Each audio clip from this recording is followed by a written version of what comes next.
ಅನೇಕ ದಾಖಲೆಗಳಿಗೆ ಸಾಕ್ಷಿಯಾಗಿದೆ. ತೆರೆ ಕಂಡ ಹಲವು ಚಿತ್ರಗಳು ಬಾಕ್ಸ್ ಆಫೀಸ್ ಅನ್ನ ಕೊಳ್ಳೆ ಹೊಡೆಯುತ್ತಿವೆ. ಪುನೀತ್ ಅಭಿನಯದ ರಾಜ್ಕುಮಾರ ಸಿನಿಮಾ ಐತಿಹಾಸಿಕ ದಾಖಲೆ ಮಾಡಿದ್ರೆ ದರ್ಶನ್ ಅವರ ಚಕ್ರವರ್ತಿ ಕೂಡ ಹಣಗಳಿಕೆಯಲ್ಲಿ ತಾನು ಮುಂದಿದ್ದೇನೆ ಅನ್ನೋದನ್ನ ಹೇಳ್ತಿದೆ. ಇದರ ಮಧ್ಯೆ ಪರಭಾಷಾ ಚಿತ್ರ ಬಾಹುಬಲಿ ಪಾರ್ಟ್ 2 ಕೂಡ ತೆರೆ ಕಂಡು ಸ್ವಲ್ಪ ಮಟ್ಟಿಗೆ ಆತಂಕ ಮೂಡಿಸಿತ್ತು. ಆದ್ರೆ ಬಾಹುಬಲಿ ಪಾರ್ಟ್ 2 ಚಿತ್ರಕ್ಕೆ ನಮ್ಮ ಚಕ್ರವರ್ತಿ ಸೆಡ್ ಹೊಡೆದು ಮಕ್ಕಾಡೆ ಮಲಗಿಸಿದ್ದಾನೆ.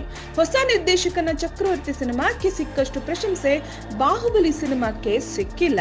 ಇನ್ನು ಚಕ್ರವರ್ತಿ ಸಿನಿಮಾ ಬಾಹುಬಲಿ ಎದುರು ಆರಾಮವಾಗಿ ಯಶಸ್ಸಿನತ್ತ ಮುನ್ನುಗ್ಗುತ್ತಿದ್ದು, ಬಾಹುಬಲಿ ಸೋದು ಕೆಲವೇ ದಿನಗಳಲ್ಲಿ ಚಿತ್ರಮಂದಿರಗಳಿಂದ ಓಡುವ ನಿರೀಕ್ಷೆ ಇದೆ. ಆದ್ರೆ ಮೂಲಗಳ ಪ್ರಕಾರ ಬಾಹುಬಲಿ ಪಾರ್ಟ್ 2 ಕೂಡ ಮೊದಲನೇ ದಿನ 10 ಕೋಟಿ ಗಳಿಸಿದ ಮಾಹಿತಿ ಇದೆ. ಅಂತೂ ನಮ್ಮ ಕನ್ನಡ ಸಿನಿಮಾಗಳು ಬೇರೆ ಸಿನಿಮಾಕ್ಕಿಂತ ಕಡಿಮೆ ಇಲ್ಲ ಅನ್ನೋದು ಈ ಮೂಲಕ ತಿಳಿದು ಬರುತ್ತೆ. ಹೆಚ್ಚಿನ ಸಿನಿಮಾ ಮಾಹಿತಿಗಳಿಗಾಗಿ ಸಿನಿ ಸರ್ಕಲ್ನ ಸಬ್ಸ್ಕ್ರೈಬ್ ಮಾಡಿ. Thank you.